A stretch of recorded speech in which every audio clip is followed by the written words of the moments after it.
सादर करीत आहोत सुप्रसिद्ध ज्येष्ठ साहित्यिक डॉक्टर रवींद्र ठाकूर लिखित कादंबरी दाही दिशा.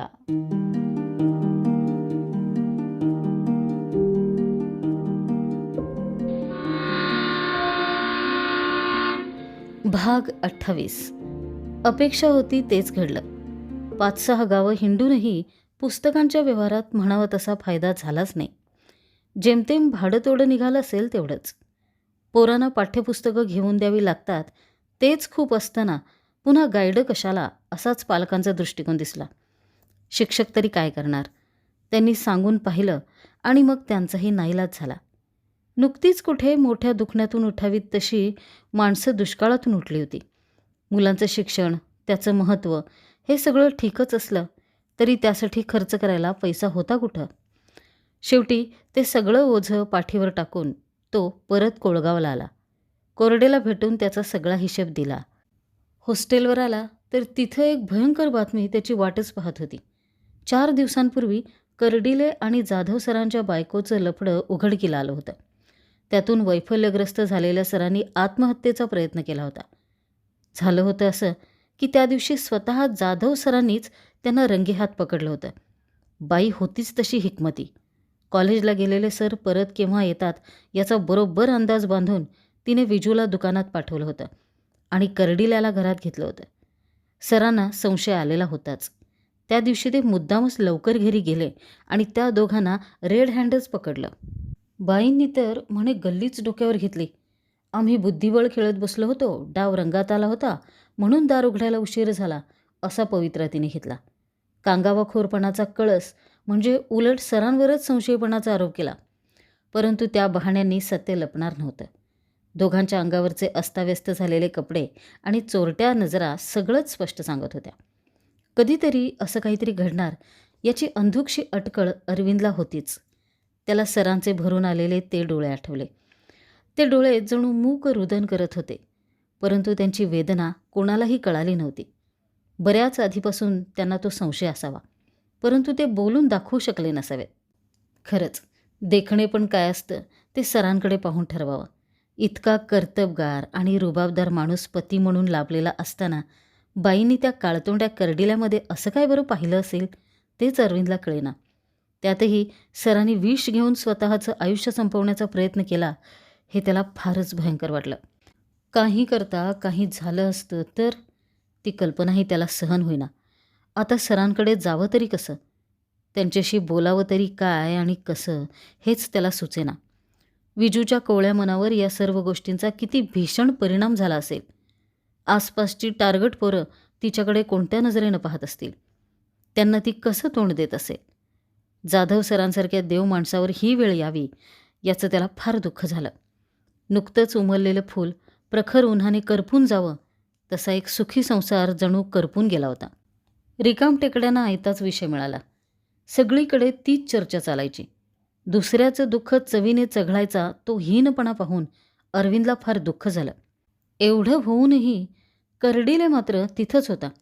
मी काहीच केलेलं नाही, सरांनी उगीचच संशय घेतलेला आहे असा दावा करत होता.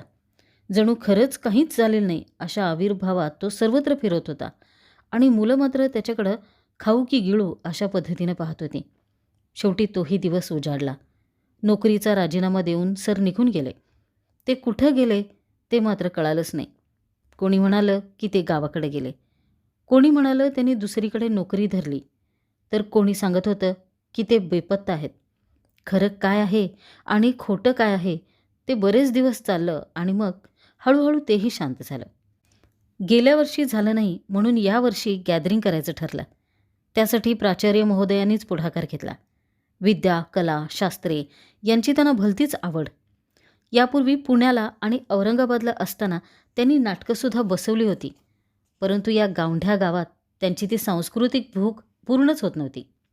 त्या मनाने गावातली स्थानिक नाटक पार्टी ही ना ती धार्मिक का होईना नाटकं बसवत होती आणि मंदिराच्या आवारात करूनही दाखवत होते.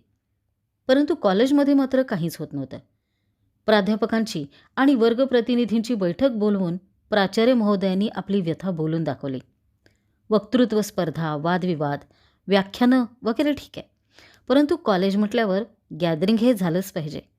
त्याशिवाय कॉलेज हे कॉलेज वाटत नाही. मुलांनाही त्याशिवाय कॉलेज जीवनाचा आनंद मिळत नाही. प्राचार्यांचं हे म्हणणं सर्वांनाच आवडलं. हिंदीचे मिश्रा सर उभे राहिले.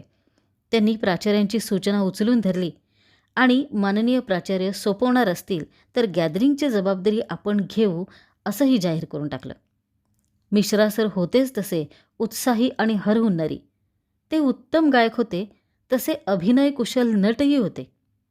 औरंगाबादला शिक्षण झालेलं असल्यानं त्यांना गॅदरिंगचा चांगला अनुभव होता. कोणकोणते आयटम ठेवायचे याची यादी करून त्यांनी प्राध्यापकांना जबाबदाऱ्या वाटून दिल्या. स्वतः एका हिंदी एकांकिकेची जबाबदारी स्वीकारली. मिश्रा सरांनी हिंदी एकांकिका बसवायचं ठरवले असं पाहून मराठीचे देसाई सर जागे झाले. त्यांनी मराठी विभागाच्या वतीने एकांकिका बसवायचं ठरवलं. मराठी विषयाला एकही विद्यार्थिनी नसल्याने स्त्री पात्रविरहित एकांकिका कुठून आणायची हा प्रश्नच होता. बरेच दिवस एकांकिका हुडकण्यातच गेले, पण एकांकिका काही मिळेना. मिळाली तर ती देसाई सरांना पसंत पडेना आणि मुलांनाही पसंत पडेना. स्त्री पात्राची अडचण ओळखून एक दोघे पुढे झाले. निशिकांतसुद्धा म्हणाला की तशीच अडचण असेल तर मी स्त्री पात्र करतो, पण एकांकिका बसवायचीच.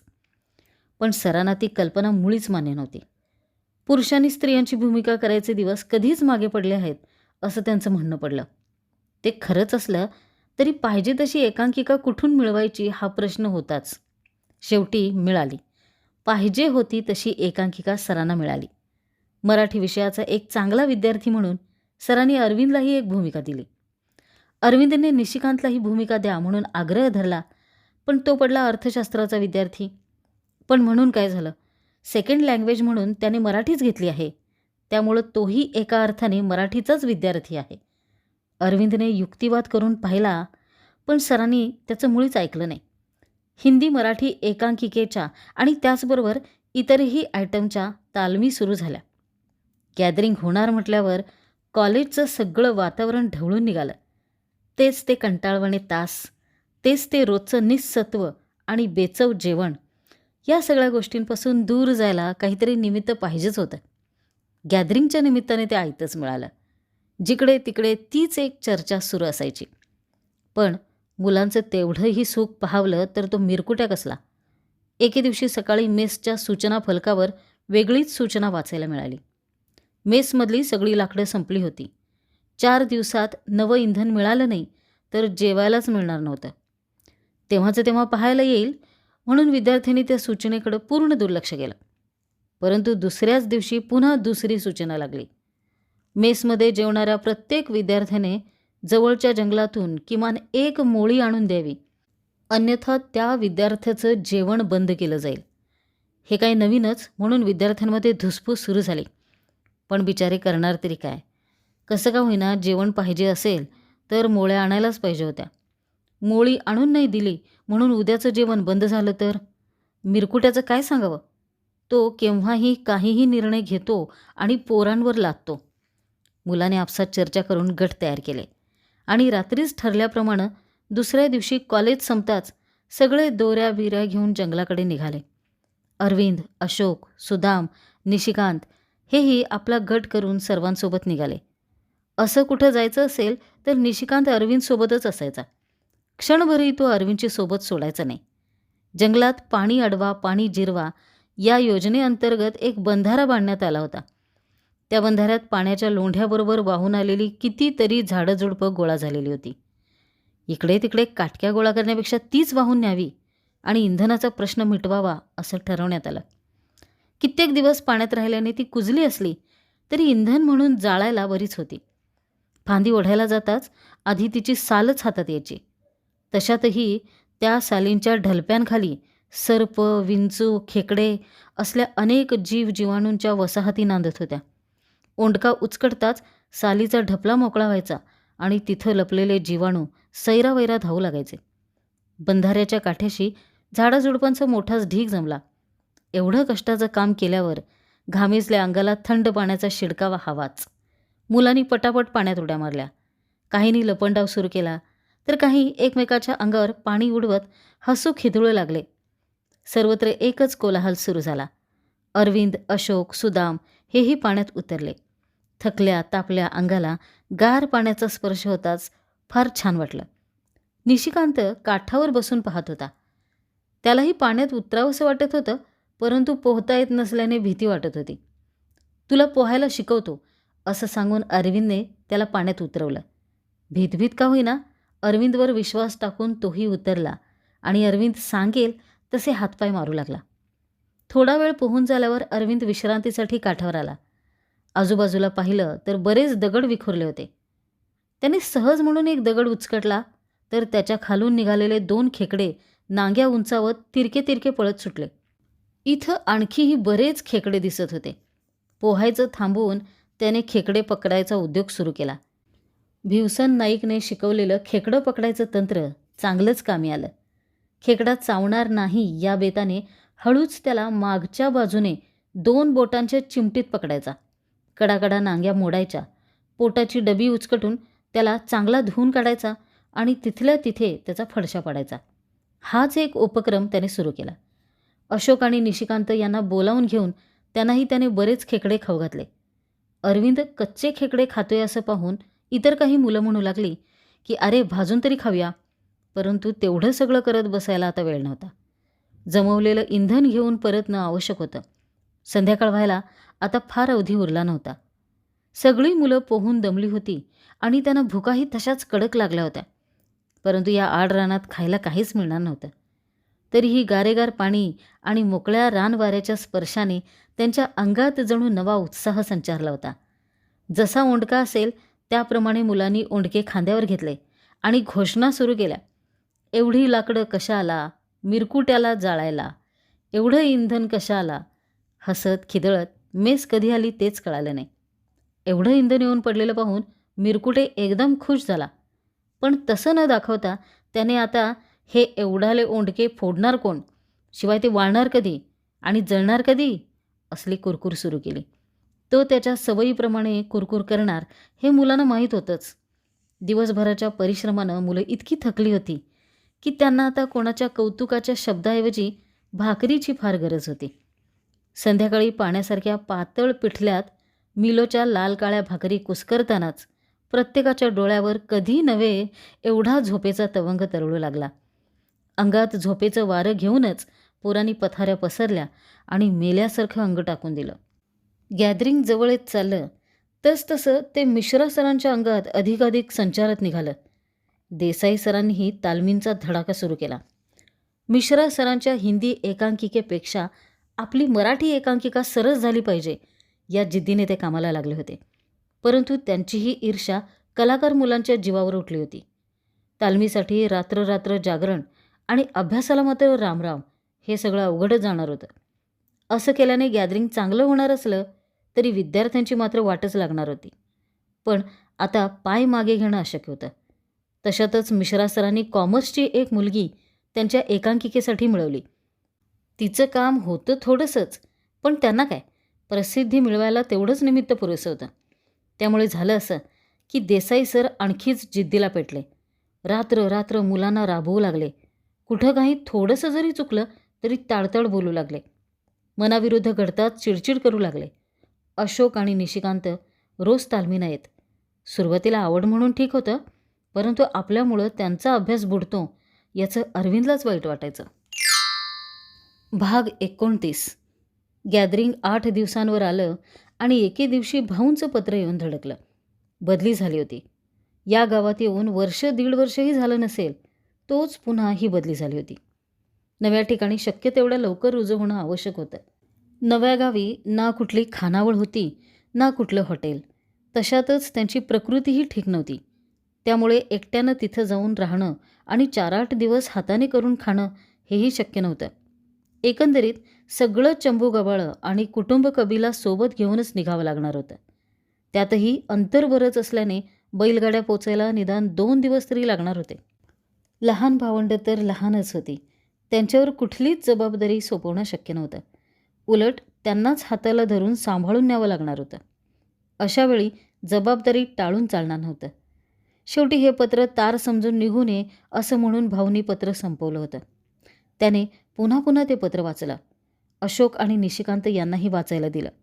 भाऊंचं शेवटचं ते वाक्य त्याच्या मनाला चटका लावून गेलं होतं. हे पत्र तार समजून निघू नये. यापूर्वी कधीही त्यांनी इतकं निर्वाणीचं पत्र लिहिलं नव्हतं. उलट इकडची काळजी करू नकोस, आम्ही सर्वजण अगदी आनंदात आहोत, तू अभ्यासाकडे लक्ष दे, आहारविहाराची काळजी घे, अधूनमधून पत्र लिहित जा, हेच त्यांचं सांगणं असायचं. आणि आज हे असं निर्वाणीचं पत्र.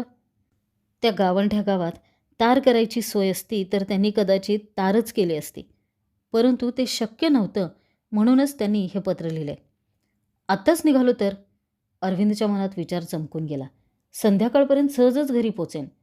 निघालंच पाहिजे होतं, परंतु निघावं कसं हाच प्रश्न होता. देसाई सरांना सांगायला गेलं तर त्यांनी नकार तर दिलाच असता आणि वरून नाही नाही ते ऐकवत जबाबदारीची जाणीव करून दिली असती. काय करावं तेच कळेना.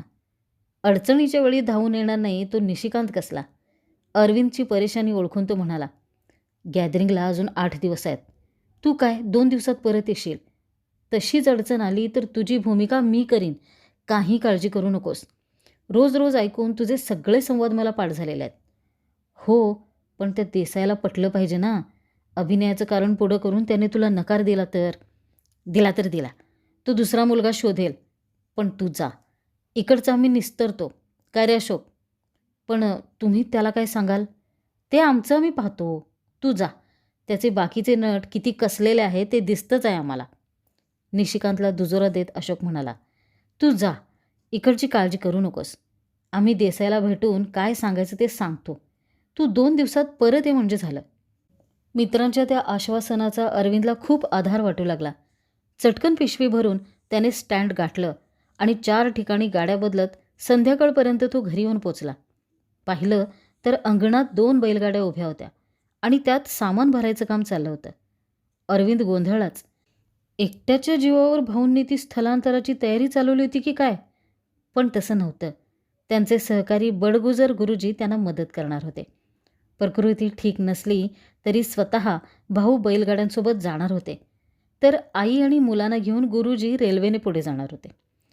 भल्या पहाटे निघायचं म्हणून रात्रीच गाड्या भरून ठेवल्या जात होत्या. प्रकृती ठीक नसताना गुरुजींनी गाड्यांसोबत जाऊ नये असं अनेकांचं मत पडलं, परंतु गुरुजी ऐकायला तयार नव्हते. आपल्यासाठी इतरांना त्रास द्यायचा हेही त्यांच्या स्वभावात बसत नव्हतं. तशातच ज्या गावाला माणसांची किंमत नाही त्या गावात आता पाणी प्यायलाही थांबणार नाही अशी प्रतिज्ञा करूनच आज ते जळगावहून आले होते. झालं असं होतं की 4 दिवसापूर्वी गावच्या सरपंचाशी त्यांची वादावादी झाली होती. अगदी भांडणच म्हटलं तरी चालेल. त्या दिवशी सकाळी नेहमीप्रमाणे ते शाळेला निघाले होते. कशामुळे कोणास ठाऊक त्यांना थोडा उशीर झालेला होता. खरं म्हणजे त्यांना कधीही उशीर होत नसे. उलट स्वतः हेडमास्तर असल्याने त्याबाबत ते अधिकच दक्ष असत. शाळेची सकाळची प्रार्थना, प्रतिज्ञा, राष्ट्रगीत, कवायत हे सगळे उपक्रम त्यांच्या देखरेखीखालीच पार पडत. काळच असा होता की हाताला घड्याळ असो नसो लोक वेळ पाळत असत. गावचा सरपंच घराच्या ओट्यावर तोंड धुत बसला होता. घाईघाईने शाळेकडे निघालेल्या भाऊंना उद्देशून तो म्हणाला, किती वाजले हो गुरुजी? त्या प्रश्नातली खोच ओळखून भाऊ म्हणाले, सरपंच असलात म्हणून काय झालं? मला वेळ विचारायचा अधिकार तुम्हाला नाही. असं कसं? सरपंच गुरकवला. हेडमास्तर असून तुम्हीच उशीर करता, मग इतर शिक्षकांना कोण विचारणार? ते मी पाहतो. माझी जबाबदारी तुम्ही मला सांगू नका. असं का? ठीक आहे, मग मीही माझी जबाबदारी पार पाडतो. बरं, माझं काम मी करतो, तुमचं काम तुम्ही करा. कोण कुठला बाहेरगावून आलेला एक मास्तर आपल्याला उलटून बोलतोय, तोही आपल्या अंगणात उभं राहून बोलतोय. याचाच सरपंचला अधिक संताप आला. ताडकन तो उठून म्हणाला, 8 दिवसात नाही तुमची बदली केली तर नाव सांगणार नाही. तुम्ही कोण हो बदली करणारे? तो तुमचा अधिकार नाही आणि तुम्ही कशाला ती तसदी घेता? मीच बदली करून घेतो ना. एवढा तोरा मिरवायला आहेच काय हो तुमच्या या गावात? ना शिक्षणाची सोय, ना जाण्या येण्याची सोय. असल्या 8 गावात आम्ही नोकऱ्या करतो, ते काय असलं ऐकून घेण्यासाठी की काय? सरपंचांची तिथल्या तिथं उतरवून ठेवून भाऊ शाळेला निघून गेले. सरपंच तिरीमिरीने जो उठला तो सरळ जळगावला जाऊन धडकला. तिथं तो कोणाकोणाच्या कानाला लागला ते त्यालाच माहिती. दुसऱ्याच दिवशी सकाळी जिल्हा परिषदेच्या शाळा खात्याचे साहेब शाळेत दाखल झाले. त्यांनी झाल्या प्रकाराची चौकशी सुरू केली. बडगुजर गुरुजी म्हणाले, "उशीर कसला हो साहेब? फार तर 2 ते 3 मिनिटांचा फरक पडला असेल. त्याला का उशीर म्हणायचा? पवार गुरुजींशिवाय सकाळची प्रार्थना आणि प्रतिज्ञा झाली असं कधीही झालेलं नाही. एवढ्याशा गोष्टीचा एवढा बभरा करायची काही गरज नव्हती. आम्हा शिक्षकांना कोणी वाली नाही का?" एकदम उसळून भाऊ म्हणाले, "कोणीही उठावं आणि शिक्षकाला वेळ विचारावा एवढा शिक्षक स्वस्त आहे का असा माझा प्रश्न आहे. मी सकाळच्या प्रार्थनेला हजर नव्हतो असा फक्त एक दिवस दाखवा आणि माझा राजीनामा घ्या. समजतो काय तो सरपंच स्वतःला?" तेवढ्यात सरपंचकीची मस्ती चढलेला तो सरपंचही शाळेत आला. परंतु तो चांगलाच दातावर पडला होता. त्याचं ऐकून चौकशीसाठी आलेला तो साहेबही पेचात सापडला. त्याला काहीच बोलता येईना की दोष लावता येईना. "असं बोलू नका हो गुरुजी. राजीनामा देणं इतकं सोपं का असतं?" साहेब समजुतीच्या सुरात म्हणाला. भाऊ म्हणाले, "हे पहा साहेब, वाद वाढवायची माझीही इच्छा नाही आहे. पण इतपर माझी या गावात राहायची मुळीच इच्छा नाही. वरिष्ठांना सांगून माझी बदली करा. होईल तेवढ्या लवकर करा. पाहिजे तर मीच अर्ज देतो. आम्ही शिक्षक आहोत. बाहेरगावाहून आलो आहोत म्हणून काय झालं?" सरपंचांचं ऐकून गुरुजींची हजेरी घ्यायला आलेले साहेब गुरुजींचा तो बाणेदारपणा पाहून स्वतःच त्यांच्या प्रेमात पडले. असले स्वाभिमानी शिक्षक पाहून त्यांनाही आनंदच झाला. परंतु सरपंचाच्या पुढ्यात तसं न दाखवता त्यांनी तडजोडीची भूमिका घेतली. उगीच वाद नको म्हणत बदलीचा मुद्दा मान्य केला. उद्याच वरिष्ठांशी बोलतो म्हणून आश्वासनही दिलं. दरम्यान भाऊही जळगावला गेले आणि बदलीची ऑर्डर घेऊनच घरी आले. कुठंही का असेना त्यांना बदली हवीच होती. परंतु आनंदाची गोष्ट म्हणजे आता झालेली ही बदली सोयीच्या ठिकाणीच झाली होती. गाव लहान असलं तरी दळणवळणाच्या दृष्टीनं चांगलं होतं. मुख्य म्हणजे हे गावही गिरणेकाठीच होतं आणि त्यांची आवडती दातर ती तिथून अगदी जवळच होती. मनात येईल तेव्हा ते अण्णाजींच्या भेटीला जाऊ शकणार होते किंवा शक्य असेल तेव्हा त्यांना बोलावून घेऊ शकणार होते. तळेगावनंतर आपण पुन्हा एकदा गिरणेकाठी आलो याचा अरविंदलाही आनंद झाला. गिरणेची संगत सुटली त्याला आता 2-2.5 वर्ष तरी झाली होती. अरविंद आलेला दिसताच आईच्या डोळ्यात पाणी उभं राहिलं. इकडे बैलगाड्या भरल्या जात होत्या आणि तिकडे तिचा स्वयंपाक सुरू होता. सामानाची बांधाबांधही सुरूच होती. अरविंदला एकटं गाठून आई म्हणाली, "तुझ्या बापाला गाड्यांसोबत पाठवू नकोस." अरविंद आईची व्यथा समजू शकत होता. गाड्या भरता भरता रात्र झाली. बडगुजर गुरुजीही साहित्य भरायला मदत करत होतेच. जेवणाची भांडी आणि अंथरण्या पांघरण्यापुरतं तेवढं बाजूला ठेवून बाकीचं सगळं कोंबून कोंबून भरण्यात आलं. दरम्यान गावातले बरेच लोक भेटून जात होते. गुरुजींनी जायला नको होतं म्हणून हळहळत होते. त्यांचं ते प्रेम पाहून भाऊंनाही गहिवरून आलं. परंतु आता थांबणं शक्य नव्हतं. असंच प्रेम राहू द्या, आठवण ठेवा, भाऊ त्यांना सांगत होते. भरून आलेले डोळे पुसत लोक त्यांचा निरोप घेत होते आणि जाता जाता सरपंचाला 4-2 शिव्या हासडत होते. जेवताना पुढील नियोजन करण्यात आलं. अरविंद सायकल घेऊन बैलगाड्यांसोबत जाईल आणि भाऊ कुटुंब कबिला घेऊन रेल्वेनं पुढं जातील असं ठरवण्यात आलं. दोघा गाडीवानांनी भल्या सकाळी बैलगाड्या जुंपल्या. आईने 2 दिवस पुरतील एवढ्या बाजरीच्या भाकरी, कांदे, लोणचं आणि लसणीची चटणी बांधून दिली. सगळा गाव अजून झोपेतच होता. तोवर बैलगाड्या गावाबाहेर पडल्या. पिंपळगाव, पाचोरा, भडगाव, बहाळ, गुढे असा बराच मोठा पल्ला पार करायचा होता. सुमारे 70-80 मैलाचा तो पल्ला 2 दिवसात संपवायचा होता म्हणजे कसोटीच होती. परंतु इलाज नव्हता. गाड्या पोचल्याबरोबर ताबडतोब त्या रिकाम्या करून त्याच पावली पुन्हा कोळगाव गाठणं आवश्यक होतं. चालता चालता संध्याकाळ झाली. पाहता पाहता अंधारून आलं. फिकट चंद्रप्रकाशात गाड्या चालतच राहिल्या. पाचोरा शहर जवळ आलं. प्रखर दिव्यांच्या प्रकाशात चंद्रप्रकाश अदृश्य झाला. त्या दिवशीचा मुक्काम पाचोऱ्यात पडला. वाहनतळावरच्या हौदाजवळ गाड्या सोडून गाडीवानांनी बैलांना चारा टाकला. शेजारीच एक सार्वजनिक नळ धोध वाहत होता. तिघांनी हातपाय धुतले आणि पाणी पिऊन गाड्यांखाली पथाऱ्या टाकल्या. भूक लागली होतीच, पण थोडा वेळ अंग पसरल्याशिवाय अन्न जाणार नव्हतं. सर्वत्र कचऱ्याचा आणि कुजलेल्या भाज्यांचा वास पसरला होता. गाडी अड्ड्याचं मोकळं मैदान पाहून ठिकठिकाणी जुगाराचे आणि दारुड्यांचे अड्डे माजलेले होते. थोडा वेळ तसाच गेला आणि मग गाडीवानांसोबत अरविंदनेही भाकर तुकडा खाल्ला. दिवसभराच्या थकव्याने झोप यायला हरकत नव्हती, परंतु त्याला गॅदरिंग आणि देसाई सरच दिसत होते. गाड्या सोडल्याबरोबर निघालो तरी कोळगावला कधी पोचू हीच एक काळजी त्याचं काळीच पोखरत होती. तशातच वचावचा भुंकणारी ती कुत्री आणि डुरुक डुरुक करत इकडे तिकडे फिरणारी डुकरं झोपूच द्यायला तयार नव्हती. भाजीपाल्याचा तो कुचका वास, दारुड्यांची भांडणं, वाहनांचे ते कर्कश हॉर्न, डुकरांच्या किंचाळ्या आणि कुत्र्यांची ती असह्य भुंकाभुंकी सहन करत अरविंद तसाच पडून होता. दर तासाला म्युन्सिपाल्टीच्या घड्याळाचे टोल कानावर पडत होते. ते टोल मोजताना रात्र किती संपली तेवढं तरी कळत होतं. हे एक बरं होतं. आकाशात चंद्र दिसत होता खरा, परंतु अस्ताव्यस्त पसरलेल्या भगभगीत उजेडापुढं चांदण्याचा प्रकाश जाणवतही नव्हता. टिपूर चांदण्यातले ते ऊन सावलीचे खेळ आठवत तो झोपेची आराधना करत राहिला. झोप येत नव्हती तेही एका अर्थानं बरंच वाटत होतं, कारण सामानाची चोरी तर होणार नाही ना याची काळजी होतीच. त्यामुळे झोप आली तरी निवांत झोपूनही चालणार नव्हतं. सोबतचे गाडीवान कधीच झोपी गेले होते. विचारांच्या तंद्रीत मधूनच डोळा लागत होता खरा, पण ती झोप नव्हतीच. जाग आली तेव्हा कुत्री गाडीला झोंबत होती. त्यांना काय सापडलं होतं कुणास ठाऊक. कुत्र्यानं हाकलून लावून तो पुन्हा पथारीवर पडला तेव्हा तो 2:30-3चा सुमार असावा, कारण 2 टोल पडून आता बराच वेळ झाला होता. आता झोप येणं अशक्यच होतं, कारण तासाभराने गाड्या झोपायच्या होत्या. परंतु गाडीवानांना इतक्या लवकर उठवायचं तरी कसं. कुत्र्यांना पिटाळलं तेव्हा त्यांची थोडी चुळबुळ झाली होती खरी, पण हलकेच कुशीवर वळून ते पुन्हा झोपी गेले होते. पहाटे 4 वाजता कुठल्या तरी मिलचा भोंगा वाजल्यावर मात्र त्याने गाडीवानांना हाक मारून उठवलं.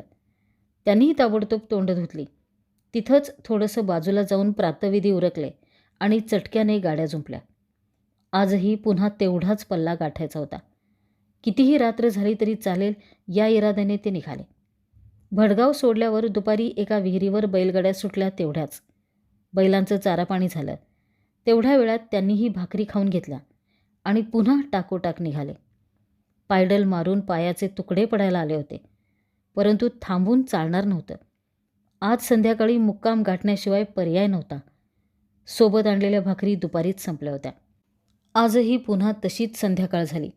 हळूहळू अंधारून आलं, परंतु चांदण्यांमुळे अंधार गडद होऊ शकला नाही.